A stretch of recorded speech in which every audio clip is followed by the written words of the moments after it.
This is a continuation of the part 1. If you have not watched the part 1, go back to this channel and watch it. But if you have watched it, let us continue. Let us continue from the piece of paper found in Tibor Caldor's belongings. The paper reads, Operation Phoenix Protocol. What was it? No one had ever heard of it. Not in declassified records. Not in spy archives. Nothing. The investigators continues to research and check all archives.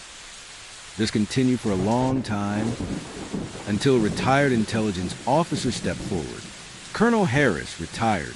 He said Phoenix Protocol was a failsafe. The investigator asked, Failsafe for what?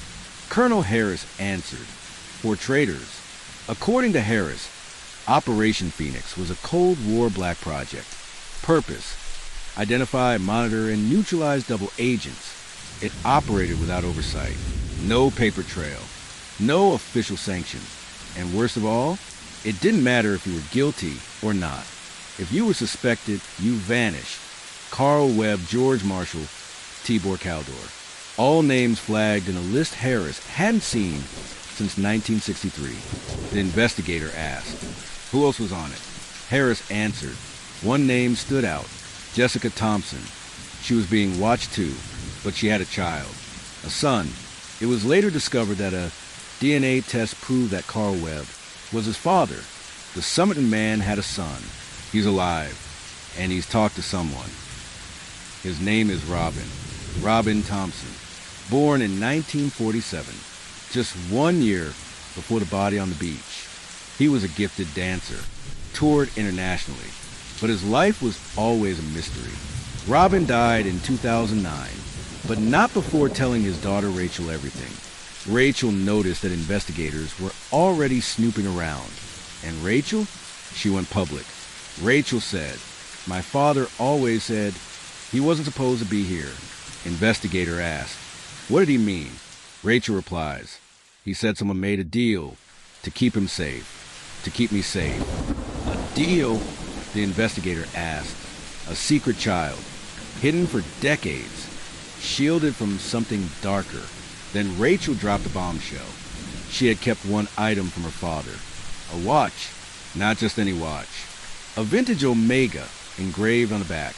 To CW Operative Number 452, Phoenix. The Somerton man wasn't just a casualty. He was part of the program. And now, the code from the Rebate, cracked by AI analysis in 2024. Each line, a directive, a kill order, signed off with initials.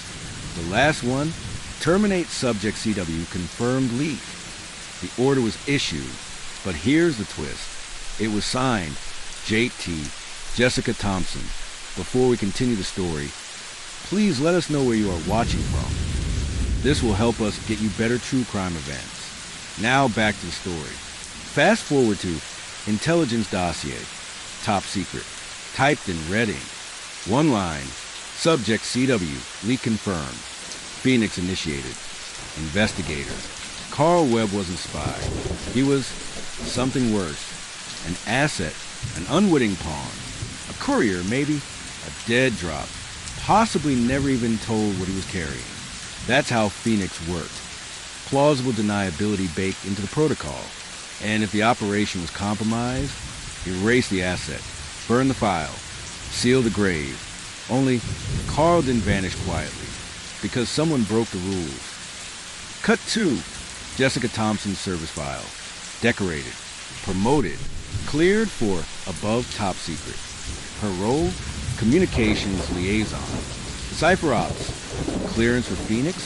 Affirmative. But she made a mistake. She got too close. Colonel Harris retired. There were whispers. She'd gone rogue. Smuggled someone out. Hid evidence. Maybe even tried to pull him from the list. Why would she do that? The investigator asked.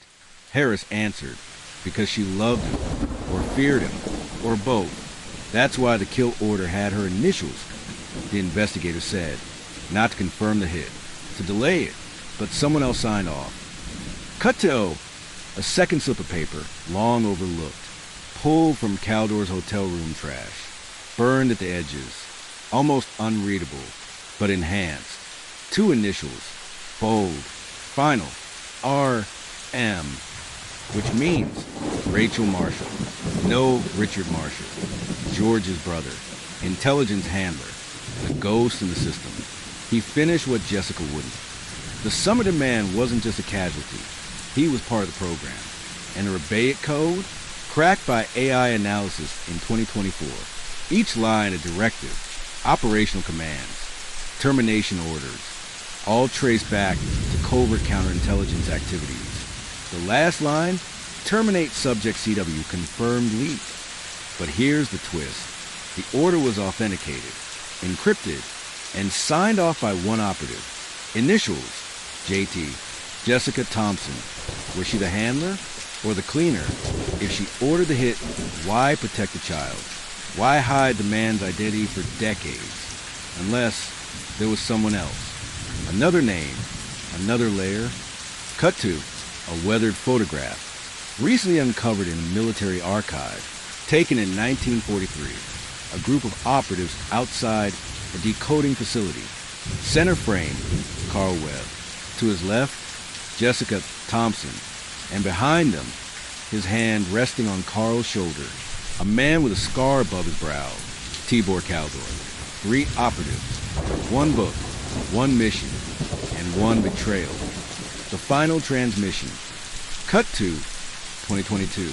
At Adelaide, the Somerton case is reopened. Advances in DNA analysis make the impossible possible. A single hair, sealed for decades in the plaster cast of a man's bust, yields a viable sample. They run it, cross-reference global ancestry databases. It matches Carl Webb, born 1905, Melbourne, an engineer, a poet, no known death record, but something's off. Webb had no ties to Adelaide, no travel records, no relatives nearby, until the investigators dug deeper. He had a brother-in-law, George Marshall, found dead, 1945, Sydney, on a beach, clutching a copy of the Rebate. Another beach, another man, same rare book. Coincidence? Investigators look closer. Marshall was a linguist, with rumored ties to wartime intelligence. His death? Ruled suicide. No code book found. No questions asked. But now 2 men linked by family and fate.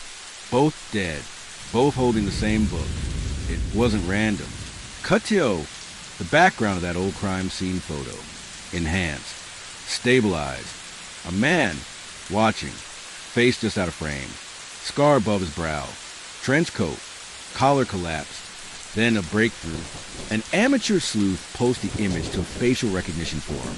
87% match. The name is Tibor Kaldor, an Austrian chemist. Immigrated to Australia in 1948.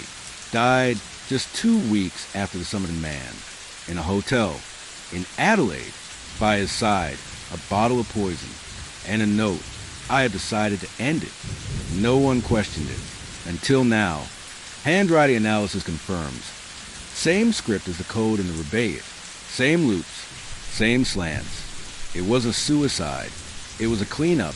Kaldor watched Webb die. 2 weeks later, he was silenced. Why? Because Carl Webb knew something. Something too dangerous. And buried deep in Kaldor's belongings, a single slip of paper. Water damaged. Faded, but still legible. Operation Phoenix Protocol. Int. Berlin apartment. It is night. Walls lined with boxes. Faded folders marked classified. A single bulb swings overhead. Richard Marshall sits across from the investigator. Calm. Controlled. Richard Marshall began talking. In a low, deliberate voice. I buried them. One by one. Not by choice. By necessity. The investigator questioned. Carl Webb. Tibor Kaldor. George Marshall. Your own brother. Marshall closes his eyes. Richard continued talking. They weren't traitors. They were liabilities. And liabilities disappear. A beat. Richard, Sentandi. Phoenix wasn't just a protocol. It was an eraser. For people. For truths. For history. Cut to flashback Somerton Beach night. Wind whips across the dunes. Two men argue in hushed tones. One is Carl Webb.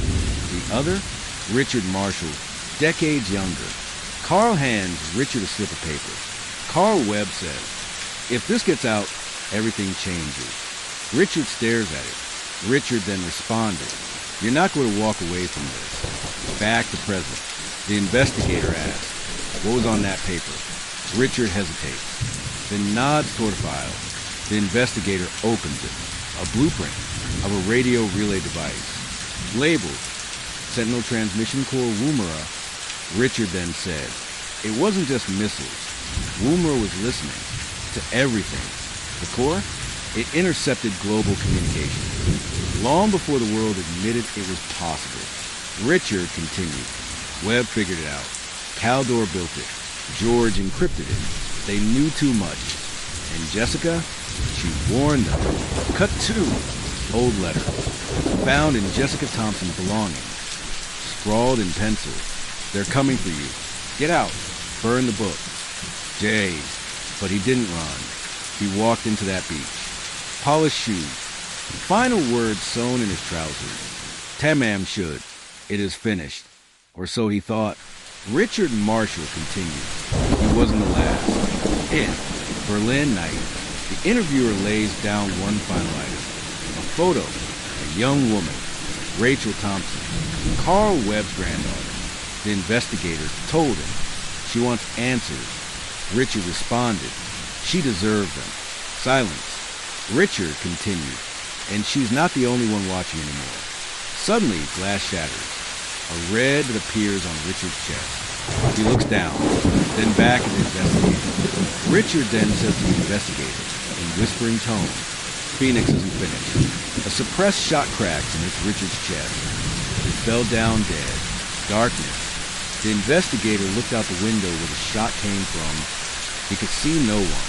2 hours later, the apartment was empty. No body was found. No files. No witnesses. Interpol has his classified case. Rachel Thompson has gone into hiding. And now, a new message has appeared online. White text, blinking against a black screen. Operation Phoenix, reactivated. Subject identified. Awaiting orders to be continued. If you have enjoyed this true crime event, please subscribe, like, share the video, and watch this space for more videos like this.